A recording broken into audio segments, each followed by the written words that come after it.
பிதா குமாரன் பரிசுத்த ஆவியின் திரியேக நாமத்தினாலே ஆமென். திருத்துவ பண்டிகைக்கு பின்வரும் 6ஆம் ஞாயிற்றுக்கிழமையாகிய இன்று கர்த்தரை நாம் மகிமைப்படுத்தும்படியாகவும் ஆராதனைக்கு ஆரம்பமாகவும் கீர்த்தனை பாடல்களில் 103வது கீர்த்தனை பாடல், தீய மனதை மாற்ற வாரும் தூய ஆவியே கனநேய மேவியே என்ற பாடலை நாம் பாடுவோம்.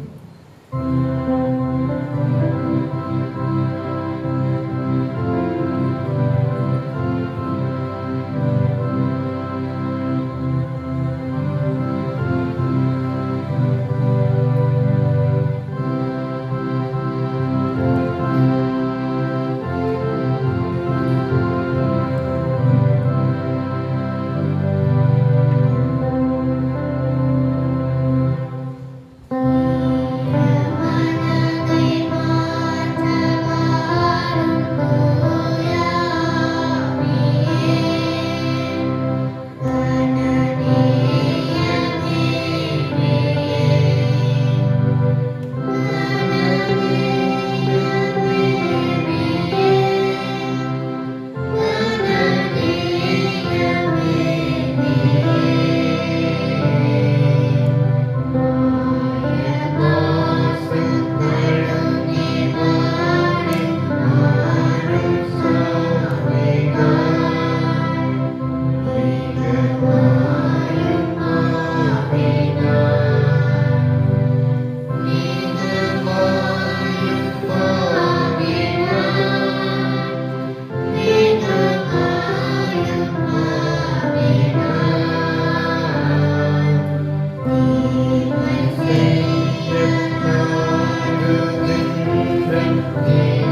இந்த ஆராதனை வேளையிலே வாசிக்கும்படி குறிக்கப்பட்டிருக்கக்கூடிய சங்கீத பகுதியை வாசிக்க கேட்போம்.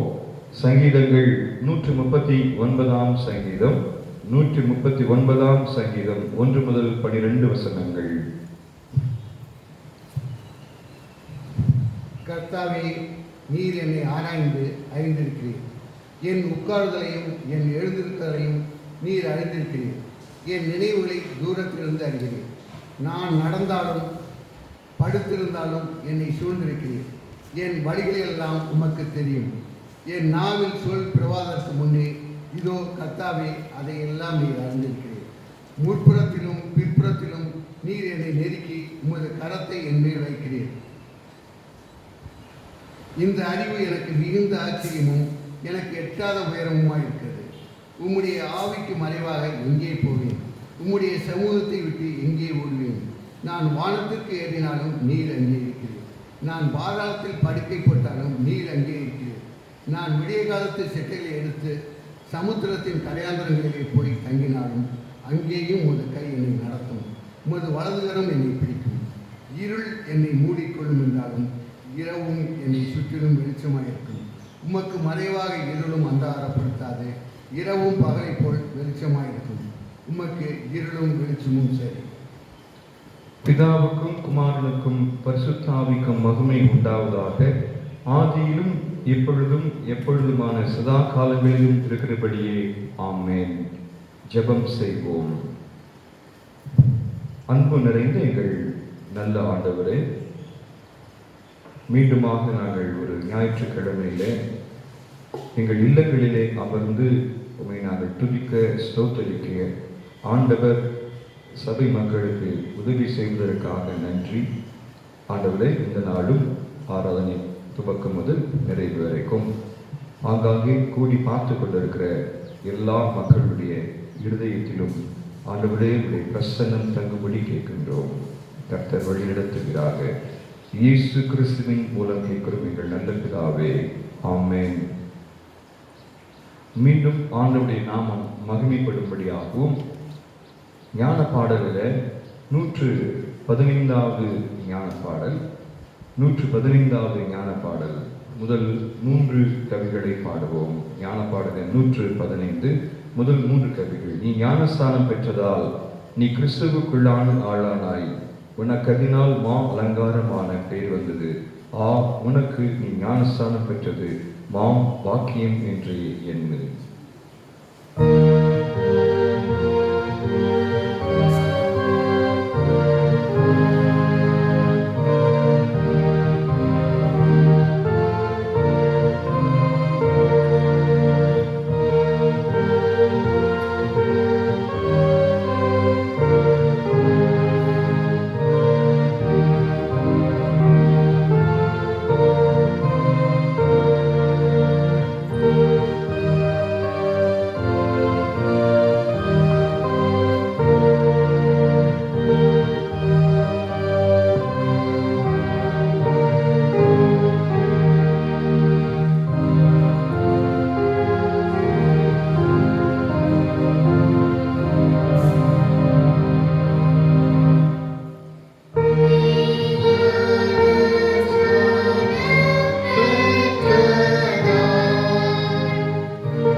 என்னோடு சேர்ந்து கர்த்தரை மகிமைப்படுத்துங்கள்.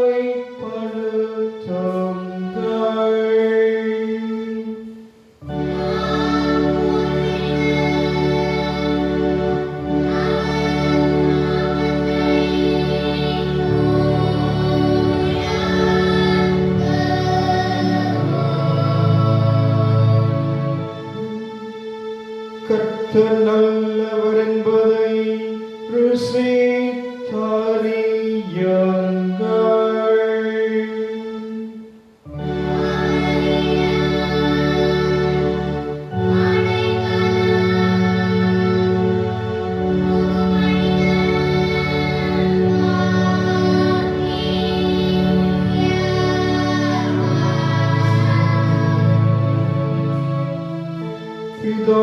பிதாவுக்கும் குமாரனுக்கும் பரிசுத்த ஆவியானவருக்கும்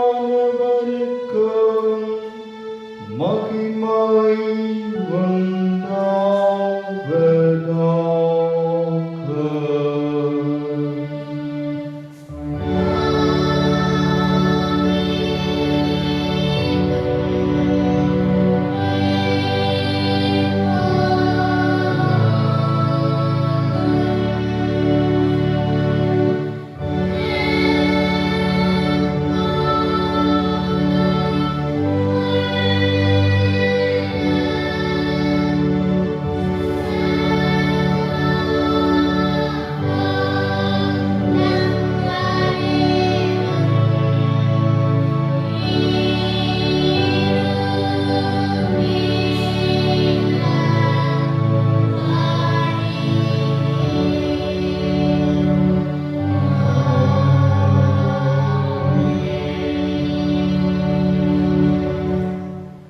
அன்புக்குரியவர்களே, பராவிடம் நமது இருதயத்தை திறந்து நம்முடைய பாவங்களை அறிக்கை செய்து ஆத்தும பசிதாகத்தோடு அவரது கிருபைக்காக மன்றாடுவோம். வாருங்கள். கிருபையும் இரக்கமுள்ள பராபரனே, நாங்கள் பாவிகளாக பிறந்து மனதினாலும் வாக்கினாலும் செய்கினாலும் மிகுதியான பாவங்களை செய்து நித்திய தண்டனைக்கு தகுதியாக இருக்கிறோம் என்பதை ஒப்புக்கொள்கிறோம். கடவுளே, பாவிகளாக கிருபையுள்ளவராயிரும். கர்த்தாவே, நாங்கள் மெய்யான விசுவாசமும் சுத்த இருதயம் உள்ளவளாய் உமக்குள்ளையும் செய்யும்படி எங்கள் பாவகுணத்தை மாற்றி எங்களை சுத்திகரித்தருளும். தந்தையாகிய கடவுளே, எல்லாவற்றையும் படைத்தவரே, உம்முடைய மக்களாக எங்களுக்கு இறங்கும். எங்களிடம் கிருபை கூர்ந்து எங்களுக்கு துணை செய்தருளும். கிறிஸ்துவே, உலக மீட்பரே, கெஞ்சி கேட்கிற எங்களுக்கு இறங்கும். எங்களிடம் கிருபை கூர்ந்து எங்களுக்காக பிதாவிடம் வேண்டுதல் செய்தருளும். பரிசுத்த ஆவியானவரே, ஒன்றான சகாயரே, உம்முடைய மக்களாக எங்களுக்கு இறங்கும். எங்களிடம் கிருபை கூர்ந்து எங்களுக்கு துணை செய்தருளும்.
பிதா நமக்கு இறங்கினார்.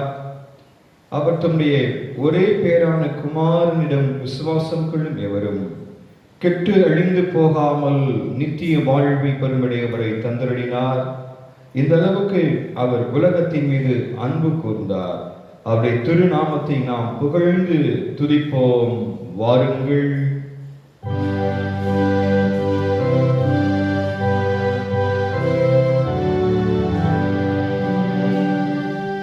உன்னத பாரனூர் கேமிக மகிமை உன் சமாதானம் உலகில் பெருக கடவுளின் பிரியமானே என்றென்றும் நிசரமானிடர் மேல் துலங்க.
கர்த்தரானவர் உங்களோடு இருப்பாராக.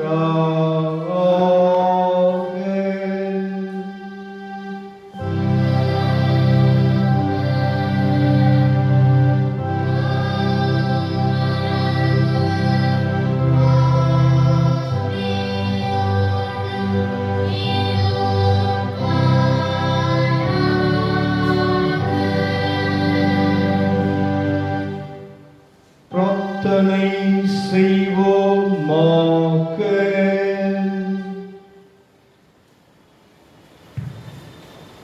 சர்வ அதிகாரமும் வல்லமையுள்ள கடவுளே, நலமான எல்லாவற்றிற்கும் ஊற்றானவரே, உமது நாமத்தை பற்றும் அன்பை எங்கள் இருதயத்தில் நிலைநாட்டி மெய் தெய்வ பக்தியை எங்களிடத்தில் பெருக பண்ணும்.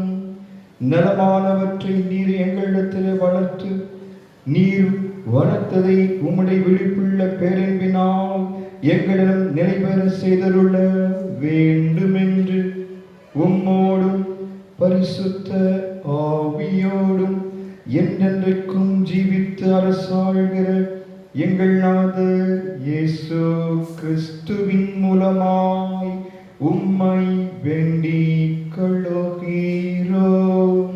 ஸ்வாமி.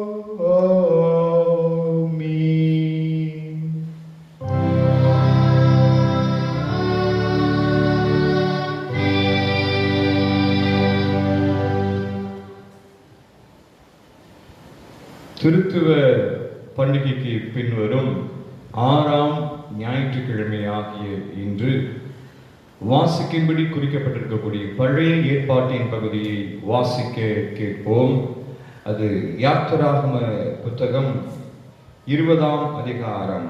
யாத்திராகமும் 20ஆம் அதிகாரம் 1 முதல் 17 வசனங்கள். தேவன் பேசி சொல்லிய சகல வார்த்தைகளுமானவை. உன்னை அடிமைத்தன வீடாகிய எகிப்து தேசத்திலிருந்து புறப்பட பண்ணின உன் தேவனாகிய கர்த்தர் நானே. என்னை அன்றி உனக்கு வேற தேவர்கள் உண்டாயிருக்க வேண்டாம். மேலே வானத்திலும் கீழே பூமியிலும் பூமியின் கீழ் தண்ணீரிலும் உண்டாயிருக்கிறவைகளுக்கு ஒப்பான ஒரு சொர்பத்தை ஆகிலும் யாதொரு விக்கிரகத்தை ஆகிலும் நீ உனக்கு உண்டாக்க வேண்டாம். நீ அவைகளை நமஸ்கரிக்கவும் சேவிக்கவும் வேண்டாம். உன் தேவனாகிய கர்த்தராய் இருக்கிற நான் எரிச்சல் உள்ள தேவனாய் இருந்து என்னை பகைக்கிறவர்களை குறித்து பிதாக்களுடைய அக்கிரமத்தை பிள்ளைகளிடத்திலே 3ஆம் 4ஆம் தலைமுறை மட்டும் விசாரிக்கிறவராய் இருக்கிறேன்.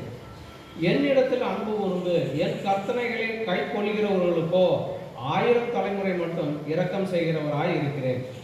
உன் தேவனாகிய கர்த்தருடைய நாமத்தை வீணிலே வழங்காதிருப்பாயாக. கர்த்தர் தம்முடைய நாமத்தை வீணிலே வழங்குகிறவனை தண்டியாமல் விடார். ஓய்வு நாளை பரிசுத்தமாய் ஆசரிக்க நினைப்பாயாக. 6 நாளும் நீ வேலை செய்து உன் கிரியைகளை எல்லாம் நடப்பிப்பாயாக. 7ஆம் நாளோ உன் தேவனாகிய கர்த்தருடைய ஓய்வு நாள். அதிலே நீயாகிலும் உன் குமாரனானாலும் உன் குமாரத்தி ஆனாலும் உன் வேலைக்காரன் ஆனாலும் உன் வேலைக்காரி ஆனாலும் உன் மிருக ஜீவனானாலும் உன் வாசல்களில் இருக்கிற அந்நியனானாலும் யாதொரு வேலையும் செய்ய வேண்டாம். கர்த்தர் 6 நாளைக்குள்ளே வானத்தையும் பூமியையும் சமுத்திரத்தையும் அவைகளில் உள்ள எல்லாவற்றையும் உண்டாக்கி 7ஆம் நாளிலே ஓய்ந்திருந்தார். ஆகையால் கர்த்தர் ஓய்வு நாளை ஆசீர்வதித்து அதை பரிசுத்தமாக்கினார். உன் தேவனாகிய கர்த்தர் உனக்கு கொடுக்கிற தேசத்திலே உன் நாட்கள் நீடித்திருப்பதற்கு உன் தகப்பனையும் உன் தாயையும் கனம் பண்ணுவாயாக. கொலை செய்யாதிருப்பாயாக. விபச்சாரம் செய்யாதிருப்பாயாக. களவு செய்யாதிருப்பாயாக. பிறனுக்கு விரோதமாய் பொய்ச்சாட்சி சொல்லாதிருப்பாயாக. பிறனுடைய வீட்டை இச்சையாதிருப்பாயாக. பிறனுடைய மனைவியாயும் அவனுடைய வேலைக்காரனையும் அவனுடைய வேலைக்காரியையும் அவனுடைய எருதையும் அவனுடைய கழுதையையும் பின்னும் பிறனுக்குள்ள யாதொன்றையும் இச்சையாதிருப்பாயாக என்றார். இருந்தவரும் இருக்கின்றவரும் வருகின்றவருமாகிய தேவனாகிய கர்த்தர் பரிசுத்தர் பரிசுத்தர் பரிசுத்தர். மகிமையுள்ள கடவுளே தேவரே பரிசுத்தர். வல்லமையுள்ள ஆண்டவரே நீர் பரிசுத்தர். என்றென்றுமுள்ள ஆண்டவரே நீர் பரிசுத்தர். ஆமென். இந்த நாளுக்காக குறிக்கப்பட்டிருக்கக்கூடிய நிருப பகுதியையும் நாம் வாசிக்க கேட்போம். அது பரிசுத்த பவுல் ரோமருக்கு எழுதின நிருபம் 6ஆம் அதிகாரம் வசனங்கள் 3 துவங்கி 11 முடிய. ரோமர் 6:3 முதல் 11. கிறிஸ்து இயேசுக்குள்ளாக ஞானஸ்நானம் பெற்ற நாம் அனைவரும் அவருடைய மரணத்துக்குள்ளாக ஞானஸ்நானம் பெற்றதை அறியாமல் இருக்கிறீர்களா? மேலும் பிதாவின் மகிமையினாலே கிறிஸ்து மரித்தோரிலிருந்து எழுப்பப்பட்டது போல நாமும் புதிதான ஜீவன் உள்ளவர்களாய் நடந்து கொள்ளும்படிக்கு அவருடைய மரணத்திற்குள் உள்ளாக்கும் ஞானஸ்நானத்தினாலே கிறிஸ்துவுடனே கூட அடக்கம் பண்ணப்பட்டோம். ஆதலால் அவருடைய மரணத்தின் சாயலில் நாம் இணைக்கப்பட்டவர்களானால் அவர் உயிர்த்தலின் சாயலும் இணைக்கப்பட்டிருப்போம். நாம் இனி பாவத்துக்கு ஊழியம் செய்யாதபடிக்கு பாவ சரீரம் ஒழிந்து போகும் பொருட்டாக நம்முடைய பழைய மனுஷன் அவரோட கூட சிலுவையில் அறையப்பட்டது என்று அறிந்திருக்கிறோம். மரித்தவன் பாவத்துக்கு நீங்கி விடுதலையாக்கப்பட்டிருக்கிறானே. ஆகையால் கிறிஸ்துவுடனே கூட நாம் மரித்தோமானால் அவருடனே கூட பிழைத்தும் இருப்போம் என்று நம்புகிறோம். மரித்தோரிலிருந்து எழுந்த கிறிஸ்து இனி மரிப்பதில்லை என்று அறிந்திருக்கிறோம். மரணம் இனி அவரை ஆண்டு கொள்வதில்லை. அவர் மரித்தது பாவத்திற்கென்று ஒரே தினம் மரித்தார். அவர் பிழைத்திருக்கிறது தேவனுக்கென்று பிழைத்திருக்கிறார். அப்படியே நீங்களும் உங்களை பாவத்திற்கு மரித்தவர்களாகவும் உங்களுடைய கர்த்தராக இயேசு கிறிஸ்துக்குள் தேவனுக்கென்று பிழைத்திருக்கிறவர்களாகவும் எண்ணிக்கொள்ளுங்கள் என்பதே. கர்த்தர் தாமே இந்த திருவசனங்களை நம்முடைய இருதயத்தில் நித்திய ஜீவனுக்கென்று உறுதிப்படுத்தி காப்பாராக. ஆமென்.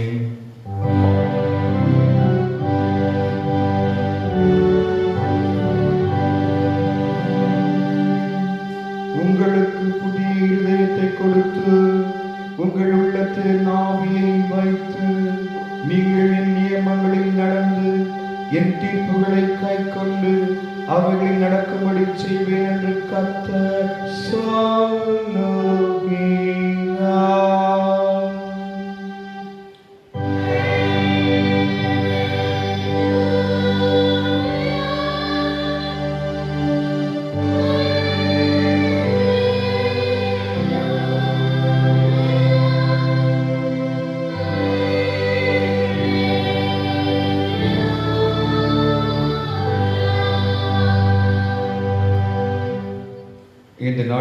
குறிக்கப்பட்டிருக்கக்கூடிய சுவிசேஷ பகுதியையும் நாம் வாசிக்க கேட்போம். அது பரிசுத்த மத்தேயு எழுதின சுவிசேஷம் 5ஆம் அதிகாரம் வசனங்கள் 20 துவங்கி 26 முடிய. மத்தேயு 5ஆம் அதிகாரம் 20 துவங்கி 20. இயேசு தம்முடைய சீடரை பார்த்து, வேதபாரகர் பரிசேயர் என்பவர்கள் நீதியிலும் உங்கள் நீதி அதிகமாக இராவிட்டால் நீங்கள் பரலோக ராஜ்யத்தில் பிரவேசிப்பது இல்லை என்று உங்களுக்கு சொல்லுகிறேன். கொலை செய்ய வேண்டாம், கொலை செய்கிறவன் நியாய விசாரணைக்கு ஆளாவான் என்று பூர்வத்தருக்கு உடைக்கப்பட்டதாக கேள்விப்பட்டிருக்கிறீர்கள். நான் உங்களுக்கு சொல்லுகிறேன், தன் சகோதரன் மேல் கோபம் கொள்ளும் எவனும் நியாய விசாரணைக்கு ஆளாவான். தன் சகோதரனை உதவாதவனே என்று சொல்லுகிறவன் ஆலோசனை சங்க விசாரணைக்கு ஆளாவான். மதிகேடனே என்று சொல்லுகிறவன் எரி நரகத்துக்கு ஆளாவான். இப்படி இருப்பதினால் பலிபீடத்தின் மேல் உன் காணிக்கையை செலுத்தும் போது உன் சகோதரனுக்கு உன்மேல் மன வருத்தம் உண்டென்று அங்கே நீ நினைத்து கொண்டால், அவ்விடத்திலே பலிபீடத்தின் முன் உன் காணிக்கையை வைத்துவிட்டு போய் முன்பு உன் சகோதரனுடைய சமாதானம் ஆகி பின்பு வந்து உன் காணிக்கையை செலுத்து. உன் எதிரி உன்னை நியாயாதிபதியிடம் ஒப்புக்கொடாமலும் நியாயாதிபதி உன்னை சேவகன் இடத்திலே ஒப்புக்கொடாமலும் நீ சிறையில் வைக்கப்படாமலும் இருக்கும்படி நீ வழியில் இருக்கும்போதே சீக்கிரம் உன் எதிரியோடு நல்மனம் பொருந்திக்கொள். நீ கடைசி காசை கொடுத்து தீர்க்க மட்டும் அவ்விடத்திலிருந்து வெளியேற மாட்டாய் என்று மெய்யாகவே உனக்கு சொல்லுகிறேன் என்றார் என்பதுவே.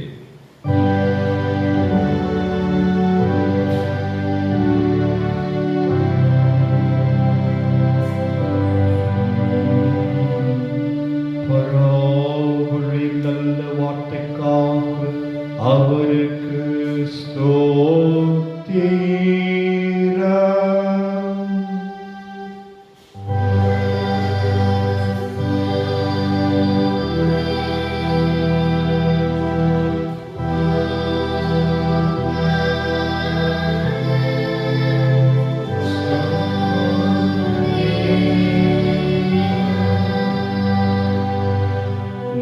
இந்த உலகத்தில் இருக்கக்கூடிய அனைத்து திருச்சபை விசுவாசிகளோடு ஒருமனப்பட்டவர்களாக நம்முடைய விசுவாசத்தை அப்போஸ்தல விசுவாச பிரமாணத்தின் மூலம் நாம் அறிக்கை செய்வோம். வாருங்கள்.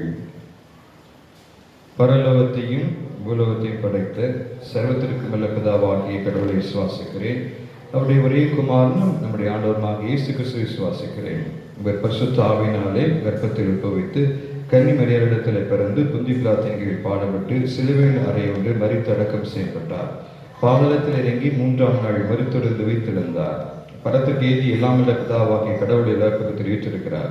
அவ்விடத்தில் உயிரிழோருக்கு மரித்தோருக்கு நியாயத்திற்கு அளிக்க வருவார். பரிசுத்த ஆவியினரை விசுவாசிக்கிறேன். பொதுவான பரிசுத்த கிறிஸ்தவ சபையும் பரிசுத்தவான்களுடைய ஐக்கியமும் பாவ மன்னிப்பும் சரீர உயிர்த்தெழுதலும் நித்திய ஜீவனும் என்று விசுவாசிக்கிறேன். ஆமென். இந்த விசுவாசத்தில் நாம் அனைவரும் உறுதியோடு நிலைத்திருக்க ஆண்டவர் நமக்கு கிருபை செய்வாராக. ஆமென்.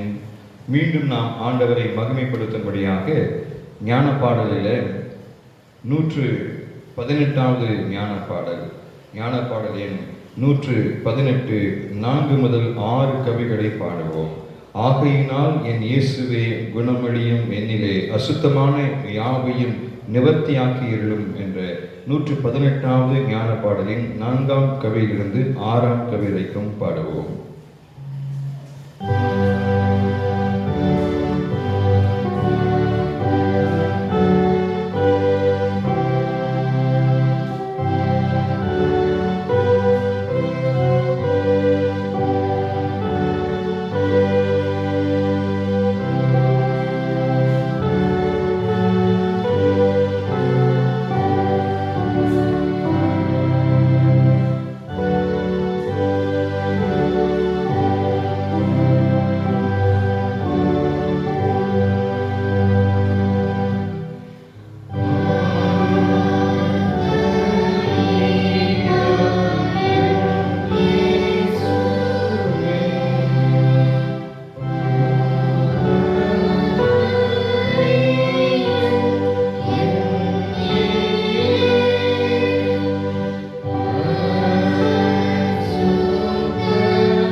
பிதாவாகிய தேவனிடமிருந்தும் ஆண்டவராகிய இயேசு கிறிஸ்துவிடமிருந்தும் நம் எல்லாருக்கும் கிருபையும் சமாதானமும் பெருக கடவுது.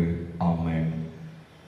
திருத்துவ பண்டிகைக்கு பின்வரும் 6ஆம் ஞாயிற்றுக்கிழமையாகிய இந்த நாளில் சிந்திக்கும்படியாக கொடுக்கப்பட்டிருக்கக்கூடிய பிரசங்க பகுதி, அது பரிசுத்த மத்தேயு எழுதின சுவிசேஷம் 5ஆம் அதிகாரம் 17ஆம் வசனத்திலிருந்து 22 வரை. மத்தேயு 5:17 துவங்கி 22 வசனங்கள். நியாயப்பிரமாணத்தை ஆனாலும் தீர்க்கதரிசனங்களை ஆனாலும் அழிக்கிறதற்கு வந்தேன் என்று எண்ணிக்கொள்ளாதேயுங்கள். அழிக்கிறதற்கு அல்ல, நிறைவேற்றுவதற்கே வந்தேன். வானமும் பூமியும் ஒழிந்து போனாலும் நியாயப்பிரமாணத்தில் உள்ளதெல்லாம் நிறைவேறும் அளவும் அதில் ஒரு சிறு எழுத்தாகிலும் ஒரு சிறு எழுத்தின் உறுப்பாகிலும் ஒழிந்து போகாது என்று மெய்யாகவே உங்களுக்கு சொல்லுகிறேன். ஆகையால் இந்த கற்பனை எல்லாவற்றிலும் சிறிதான ஒன்றையாகிலும் மீறி அவ்விதமாய் மனுஷருக்கு போதிக்கிறவன் பரலோக ராஜ்யத்தில் எல்லாரிலும் சிறியவன் எனப்படுவான். இவைகளை கைக்கொண்டு போதிக்கிறவனோ பரலோக ராஜ்யத்தில் பெரியவன் எனப்படுவான்.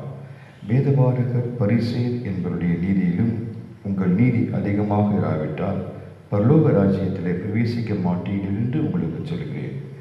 கொலை செய்யாதிருப்பாயாக என்பதும் கொலை செய்கிறவன் நியாய தீர்ப்புக்கு ஏதுவாக இருப்பான் என்பதும் பூர்வத்தாருக்கு உரைக்கப்பட்டதென்று கேள்விப்பட்டிருக்கிறீர்கள்.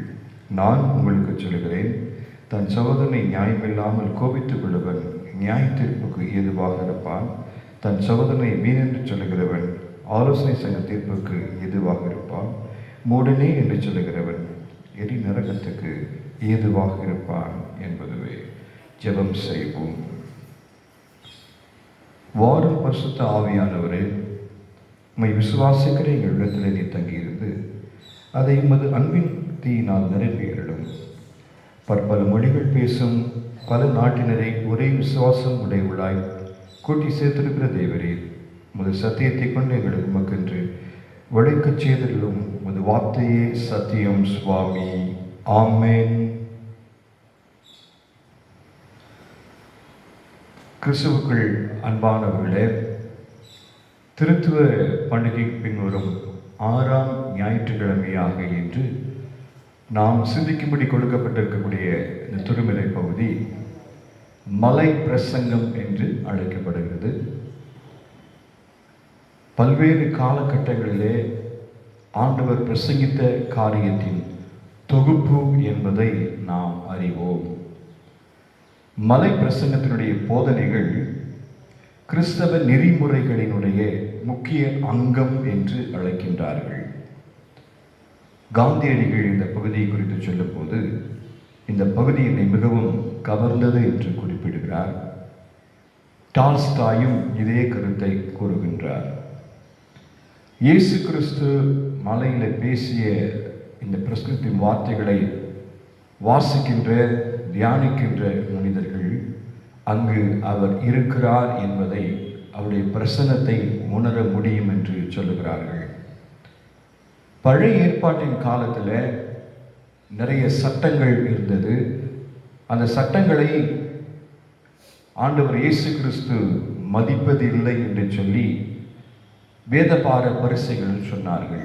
ஆனால் ஆண்டவர் இயேசு கிறிஸ்து அப்படி அல்ல, நான் அதை நிறைவேற்றுவதற்கே வந்தேன் என்பதை அவர் ஆணித்தரமாக சொல்லி ஆண்டவர் இயேசு கிறிஸ்துடைய அணுகுமுறையை அவர் இங்கு எடுத்துரைக்கின்றார். அதை குறித்து நாம் இன்றைக்கு சிந்திக்கலாம். முதலாவது, நிறைவேற்ற வந்தவர் இயேசு.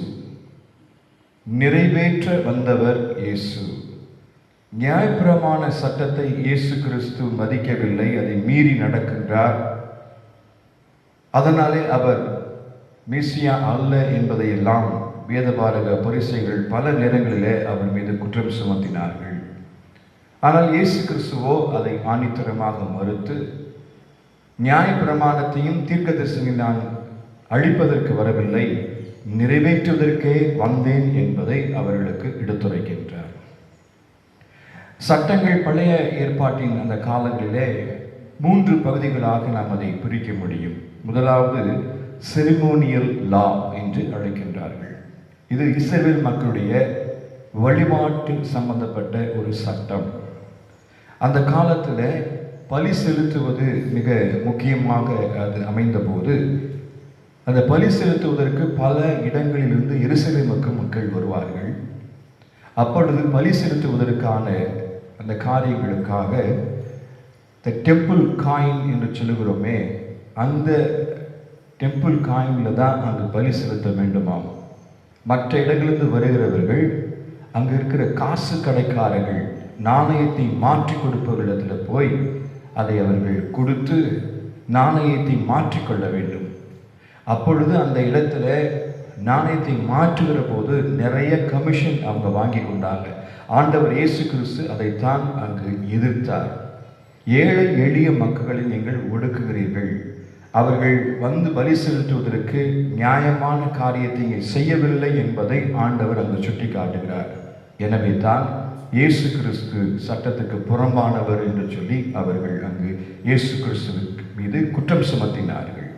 ஆனால் இயேசு கிறிஸ்து மரித்து உயிர்த்தெழுந்த பிறகு இந்த சட்டங்களில் எந்த விதமான அவசியமும் இல்லை. காரணம், அவர் ஒரே தரம் மரித்து நமக்காக ஜீவபலியாய் ஒப்பு கொடுத்ததினாலே இனி நாம் பலி செலுத்த வேண்டியதில்லை.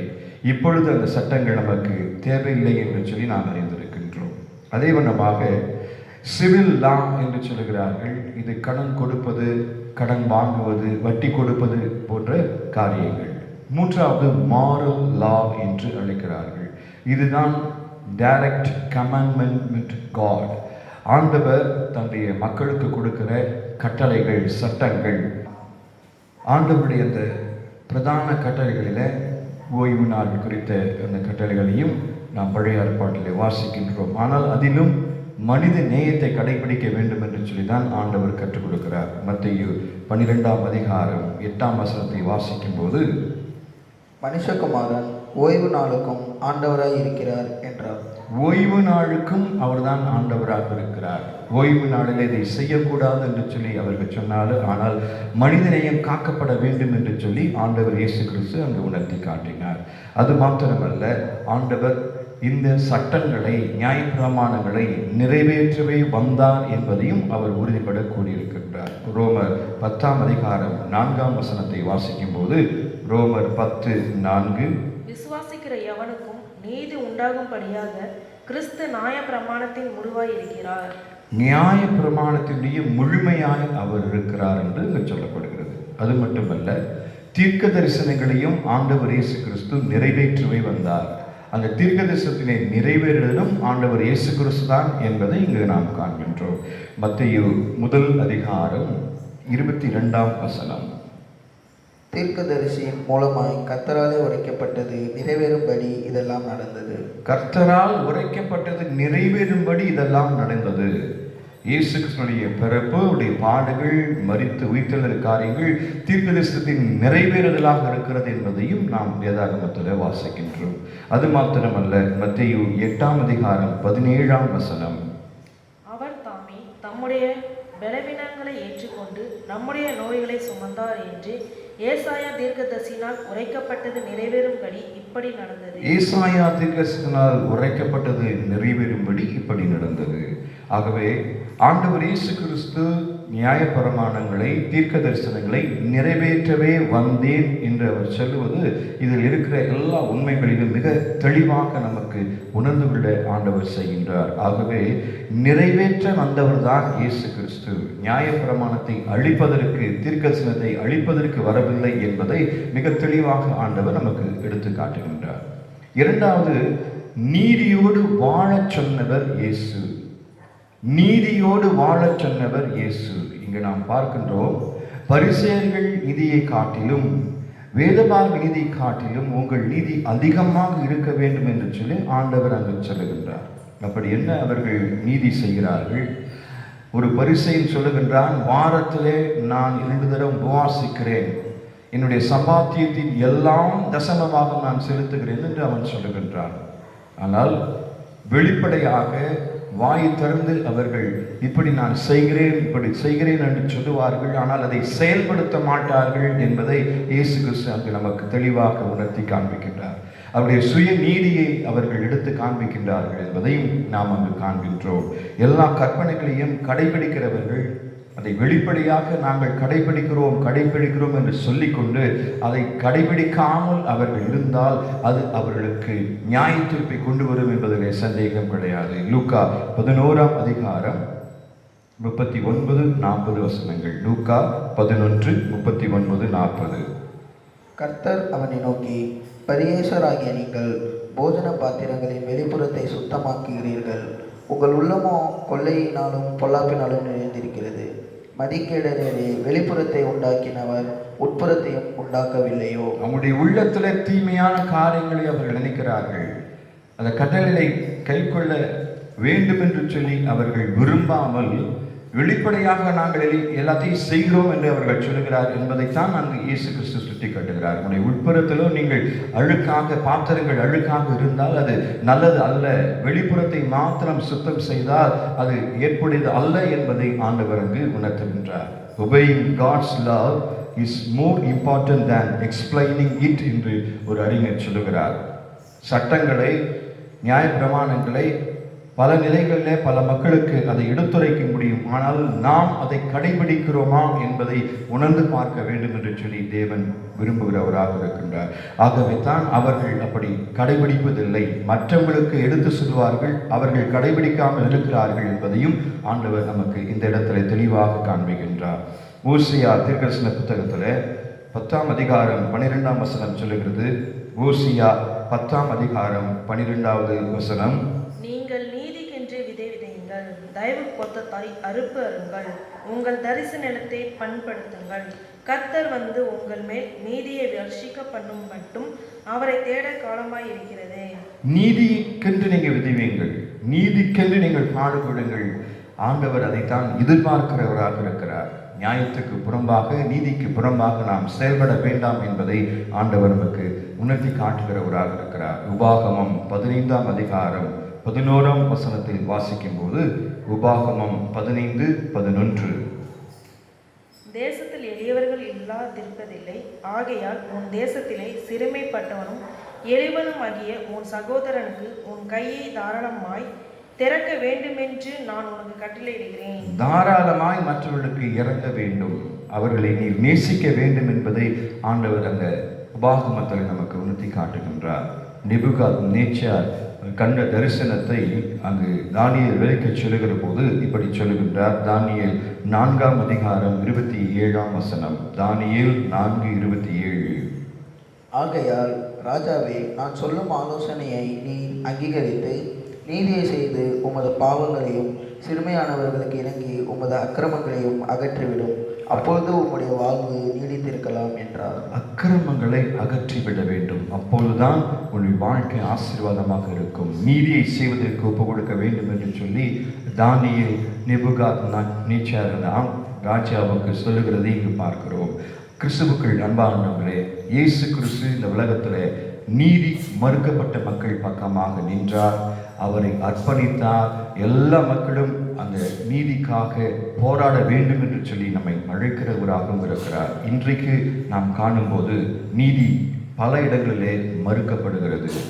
நீதியான காரியங்கள் நடைபெறுவது கிடையாது. அதற்காக நாம் ஜெபிக்க வேண்டும். குறிப்பாக ஒரு சில நாட்களுக்கு முன்பதாக ஒரு சின்ன சிறுமி எரித்து கொலை செய்யப்பட்டதை நாம் செய்தித்தாள்களிலும் நம்முடைய தொலைக்காட்சி செய்திகளிலும் பார்த்திருப்போம். அது எரிக்கப்பட்ட ஒரு சின்ன சிறுமி, அப்பாவி சின்ன பெண்ணை அங்கு எரிக்கப்பட்டு கொலை செய்யப்பட்டது அநியாயமான, நீதிக்கு புறம்பான ஒரு காரியம்.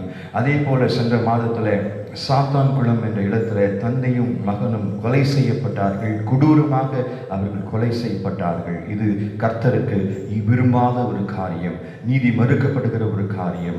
ஆகவே ஆண்டவர் இப்படிப்பட்ட நிலைகளிலே, இந்த உலக வாழ்க்கையிலே நீதி மறுக்கப்படுகிற போது ஆண்டவர் ஒவ்வொருவரையும் அவர் நீதிக்காக போராட அழைக்கிறவராக இருக்கிறார். அதற்காக நாம் ஜெபிக்க இன்றைக்கு நம்மை ஒப்புக் கொடுப்போம். ஆகவே நீதியாய் வாழச் சொன்னவர் இயேசு. மூன்றாவதாக நியாயம் தீர்க்கிறவர் பிதா. நியாயம் தீர்க்கிறவர் பிதா. முதல்ல நாம் பார்த்தோம், நிறைவேற்ற வந்தவர் இயேசு. நியாய பிரமாணத்தையும் தீர்க்கதரிசனையும் நிறைவேற்ற வந்தார். அதே போல அவர் நீதியோடு வாழ நம்மை அழைக்கின்றார். நியாயம் தீர்க்கிறவர் பிதா.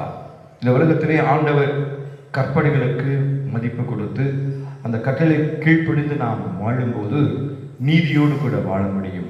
அப்படி நீதி செய்யாமல் நாம் வாழ்ந்தால் நியாய தீர்ப்புக்கு, தண்டனைக்கு நாம் உட்பட வேண்டும் என்பதை ஆண்டவர் இங்கு உணர்த்தி காட்டுகிறவராக இருக்கிறார். எல்லா மதங்களும் கொலைவெறி, கோபம், பொறாமை, பேராசை போன்றவை தவிர்க்கப்பட வேண்டியது என்று சொல்லி தான் போதிக்கின்றன. பிளாட்டோ என்ற ஒரு அறிஞர் சொல்கிறார், அறிவு, ஆசை இந்த இரண்டும் மனிதனுடைய உள்ளத்தில் இருக்கும்போது பாவத்திற்கு அது வழி நடத்துகின்றது. இந்த இரண்டையும் மனிதர்கள் அடக்கி ஆளும்போது அப்போது அந்த பாவத்திலிருந்து அவர்கள் விடுபட முடியும் என்று பிளாட்டோ சொல்கிறார். ஆனால் இயேசு கிறிஸ்து சொல்லுகின்றார், இந்த இரண்டையும் அடக்குவதல்ல, அது முற்றிலுமாய் அகற்றப்பட வேண்டும். அப்பொழுதுதான் நீதியாய் நாம் வாழ முடியும், நியாய தீர்ப்புக்கு தப்ப முடியும் என்று ஆண்டவர் நமக்கு உணர்த்தி காட்டுகிறவராக இருக்கிறார். அதை தான் மத்தேயு 5ஆம் அதிகாரம் 21-22 வசனங்களில் நாம் வாசிக்கின்றோம். கொலை செய்யாதிருப்பாயாக என்பதும் கொலை செய்கிறவன் நியாய தீர்ப்புக்கும் ஏதுவாக இருப்பான் என்பதும் பூர்வத்தாருக்கு உரைக்கப்பட்டது என்று கேள்விப்பட்டிருக்கிறீர்கள். நான் உங்களுக்கு சொல்கிறேன், தன் சகோதரனை நியாயம் இல்லாமல் கோபித்துக் கொள்பவன் நியாய தீர்ப்புக்கு ஏதுவாயிருப்பான். தன் சகோதரனை வீண் என்று சொல்கிறவன் ஆலோசனை சங்க தீர்ப்புக்கு ஏதுவாயிருப்பான். மூடனே என்று சொல்லுகிறவன் எரிநரகத்திற்கு ஏதுவாயிருப்பான். இப்படிப்பட்ட இந்த வசனங்களுக்கு நாம் கீழ்ப்படிய வேண்டும். காயின் ஆபேலின் மீது பொறாமை கொண்டவனாக கொலை செய்தான். யோசேப்புடைய சொந்த சகோதரர்கள் யோசேப்பின் மீது பொறாமை கொண்டு பல துன்பங்களை யோசேப்புக்கு கொடுத்தார்கள். குழியிலே போட்டார்கள், எகிப்துக்கு விட்டு போட்டார்கள். ஆனாலும் யோசேப்பை பிதாவானவர் உயர்த்தினார் என்பதை நாம் அறிந்திருக்கிறோம். இன்றைக்கு நம்முடைய உள்ளத்தில் நாம் ஆண்டவர் சொல்லுகிற காரியத்துக்கு கீழ்ப்படிய வேண்டும். கொலை செய்வது அல்ல, கொலை செய்ய வேண்டும் என்று உள்ளத்தில் நினைப்பதே பாவம் என்பதை ஆண்டவர் நமக்கு உணர்த்தி காட்டுகிறவராக இருக்கிறார். அப்படி சகோதரின் மீது பகைக்கிறவன் அவன் நியாயத்திற்கு உட்பட்டவனாக இருப்பான். ஆண்டவருடைய பார்வையிலே நியாயத்திற்கு உண்மை என்பதை ஆண்டவர் ஒவ்வொரு நாளும் நமக்கு உணர்த்தி காட்டுகிறவராக இருக்கிறார். ரோமருக்கு எழுதப்பட்ட நிருபம் 13ஆம் அதிகாரத்தில் 9ஆம் வசனத்தையும் 14ஆம் வசனத்தையும் வாசிப்போம். ரோமர் 13:9-14.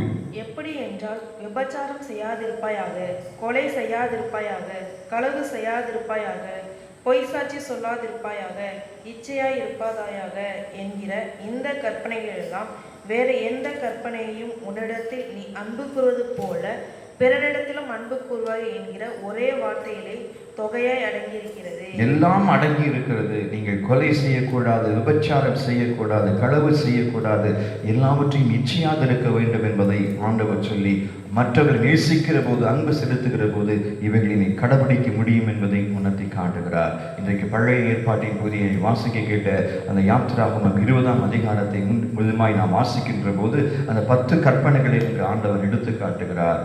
ஆகவே பிதா சொல்லுகிற அந்த காரியத்தை இயேசு கிறிஸ்து இங்கு எடுத்து சொல்லுகிறார் என்பதையும் நாம் நன்றாக அறிந்திருக்கின்றோம்.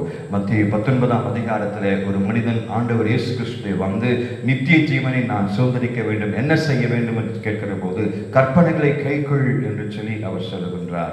ஆகவே இன்றைக்கு கற்பனைகளை கடைபிடிக்கிற போதுதான் நியாய பிரமாணத்துக்கு நாம் தப்பிக்கொள்ள முடியும் என்பதை ஆண்டவர் இயேசு கிறிஸ்து மிக தெளிவாக நமக்கு எடுத்து காட்டுகிறவராக இருக்கிறார். நியாயம் தீர்க்கிறவர் பிதா. அந்த நியாய தீர்ப்புக்கு நாம் தப்பிக்கொள்ள வேண்டும் என்று சொல்லி இன்றைக்கு நாம் அழைக்கப்படுகின்றோம். இன்று நாம் இந்த சிந்தனையிலே ஆண்டவருடைய கரத்தில் நாம் ஒப்புக் கொடுக்கிற போது நாம் ஆண்டவர் எதிர்பார்க்கிற காரியத்தை நம்முடைய உள்ளத்தில் தெரிந்து கொண்டு வாழ வேண்டும். இன்றைக்கு நிருப பகுதியாக வாசிக்க கேட்ட ரோமர் 6ஆம் அதிகாரம் 6ஆம் வசனத்தை வாசிப்போம். நாம் இனி பாவத்துக்கு ஊழியம் செய்யாதபடிக்கும் பாவ சரீரம் ஒழிந்து போகும் பொருட்டாக நம்முடைய பழைய மனுஷன் அவரோடு கூட சிலுவையில் அறையப்பட்டதென்று அறிந்திருக்கிறோம். பழைய மனிதன் சிலுவையிலே அறையப்பட்டதென்று அறிந்திருக்கிறோம். நமக்கு தேவை ஒரு புதிய சிந்தை. தீய மனதை மாற்ற வாரும் தூய ஆவியே கன நேய மேவே என்ற பாடலே 2ஆம் கவியிலே தீமை செய்ய நாடுதென்றும் திருக்கு நெஞ்சமே மறு தீர்க்கும் தஞ்சமே. அதே போல அந்த பாடலிலே 4ஆம் கவியிலே புதிய சிந்தை புதிய ஆசை புதுப்பித்தாக்கவே அதை புகழ்ந்து காக்கவே என்று அந்த பக்தன் பாடுவதை போல நம்முடைய உள்ளத்தில் இருக்கின்ற தீய சிந்தை மாற்றப்பட்டு ஒரு புதிய சிந்தையை நாம் தரித்துக் கொள்ள வேண்டும். அதுதான் ஆண்டவர் இயேசு கிறிஸ்துவில் இருக்கிற சிந்தை. மற்றவர்களை நாம் குற்றப்படுத்தாமல் மற்றவர்களுக்கு உதவி செய்கிற மக்களாய் நாம் வாழும்போதுதான் நியாய தீர்ப்புக்கு நாம் தப்பிக்கொள்ள முடியும். இன்றைக்கு நாம் படிவாக்கியமாய் பாட கேட்ட அந்த பகுதியிலும் இதைத்தான் ஆண்டவர் குறிப்பிடுகிறார். உங்களுக்கு புதிய இதயத்தை கொடுத்து உங்கள் உள்ளத்திலே என் ஆவியை வைத்து நீங்கள் என் நியமங்களில் நடந்து என் தீர்ப்புகளை கை கொண்டு அவைகளில் நடக்கும்படி செய்வேன் என்று கர்த்தர் சொல்லுகிறார் என்பதை படி வாக்கியத்தில் நாம் பாட கேட்டோம். ஆகவே இன்றைக்கு வாழ்க்கையில் நமக்கு ஒரு புதிய சிந்தை புதிய ஆவியை நமக்கு கொடுத்து கர்த்தர் ஏற்ற ஒரு பாதையை நம்மை வழிநடத்த விரும்புகிறார். அதற்கு நாம் ஒப்பு கொடுப்போம். நம்முடைய இருதயத்தில் உள்ள இருக்கிற அந்தரங்க காரியங்கள் எல்லா தீமையான காரியங்களையும் அகற்றி ஒரு புதிய சிந்தையை நான் பெற்றுக்கொள்ள வேண்டும் என்ற வாஞ்சியோடு கூட வாழும்போது கர்த்தர் நம்மை நிறைவாய் ஆசீர்வதிப்பார். எல்லா காலங்களிலும் நாம் சாட்சியாய் இருப்போம். ஆகவே நிறைவேற்ற வந்தவர் இயேசு, நீதியோடு வாழச் சொல்பவர் இயேசு, நியாயம் தீர்க்கிறவர் பிதா. நம்மை நாமே தற்பரிசோதனை செய்வோம், நீதியோடு வாழ்வோம், நியாய தீர்ப்புக்கு தப்பிக்கொள்வோம். கர்த்தர் நம்மை ஆசீர்வதிப்பாராக. ஆமென்.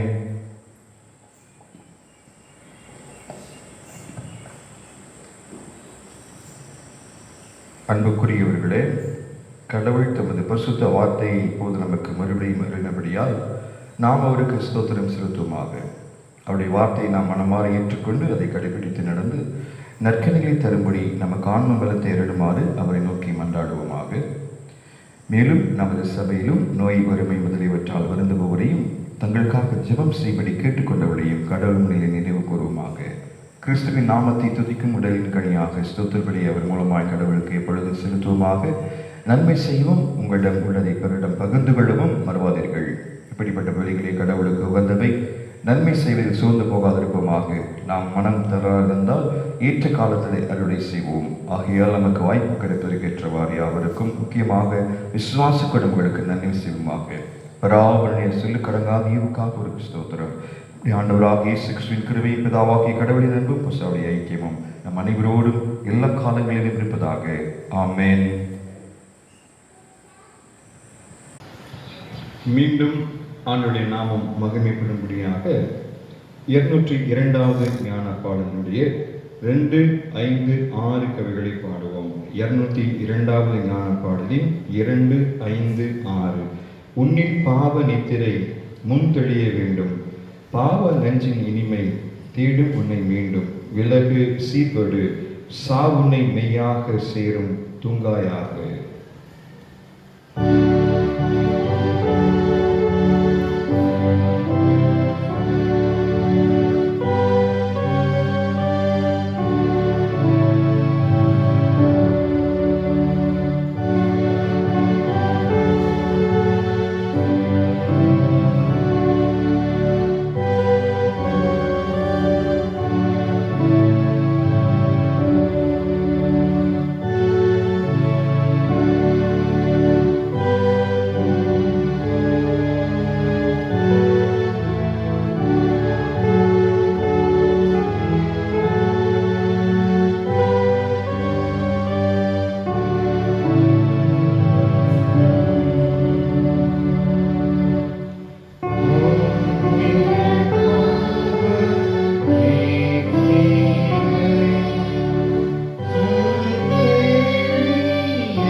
ஆண்டவரை நோக்கி பார்த்து ஜெபம் செய்வோம்.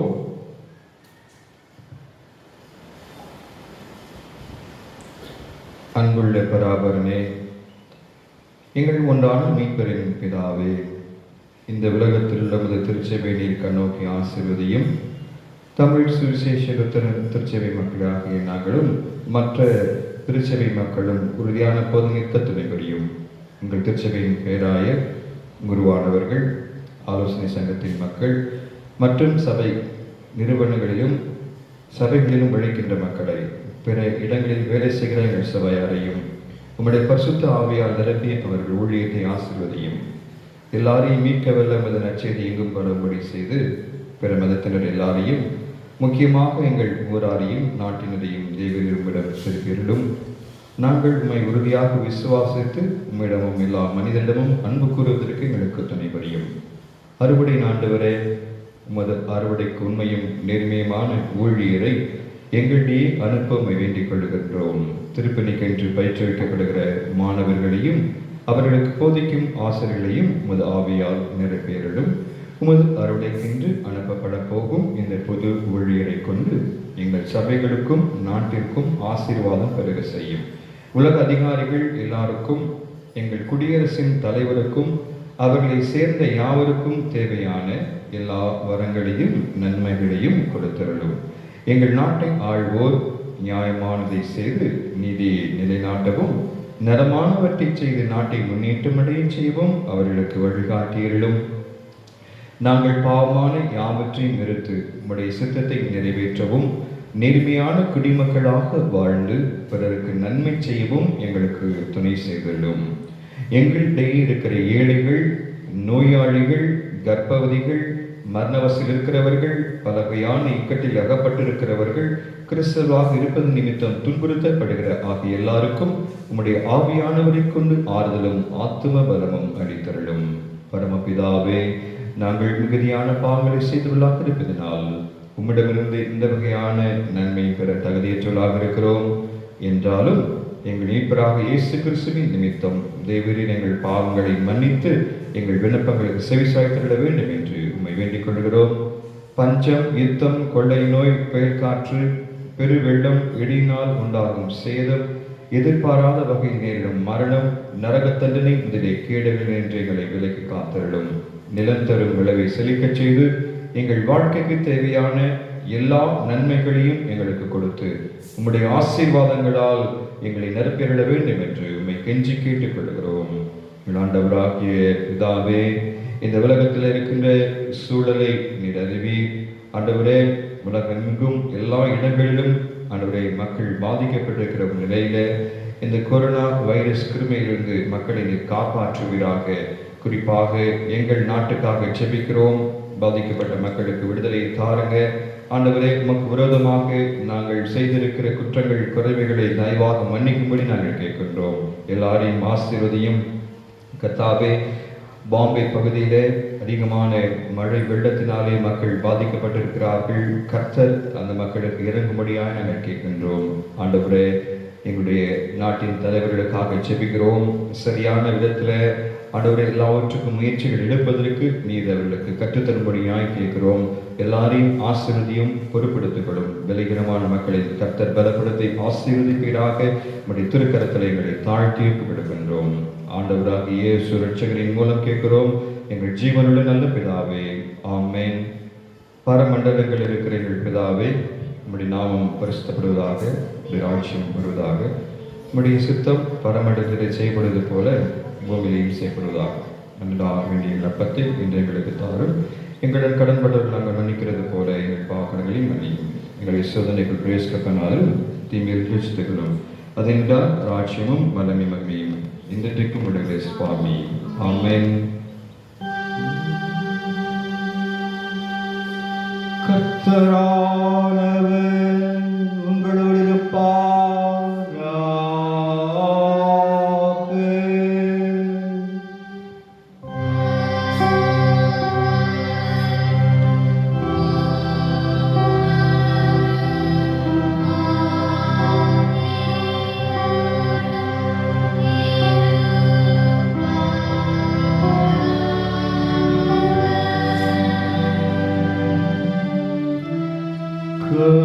கர்த்தரானவர் உங்களை ஆசீர்வதித்து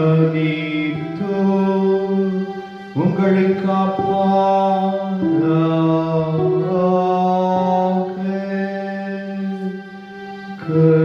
கர்த்தரானவர் தம்முடைய திருமுகத்தை உங்கள் மேல் பிரகாசிக்க செய்து உங்களிடம் கிருபையுள்ளவராயிருப்பாராக.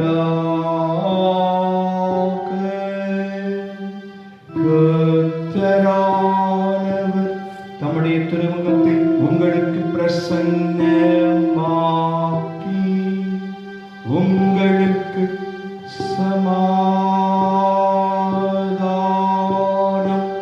தந்தருளுவாராக.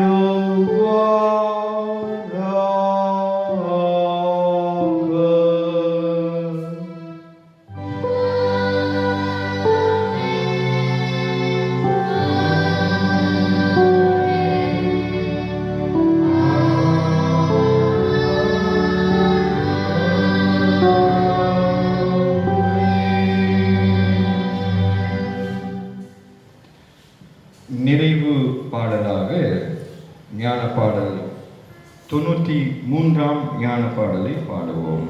யெகோவா யெகோவா என்று துவங்கும் பாடல் 93வது ஞான பாடல்.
கர்த்தரை ஸ்தோத்திரி. என் முழு உள்ளமே அவருடைய பரிசுத்த நாமத்தை ஸ்தோத்திரி.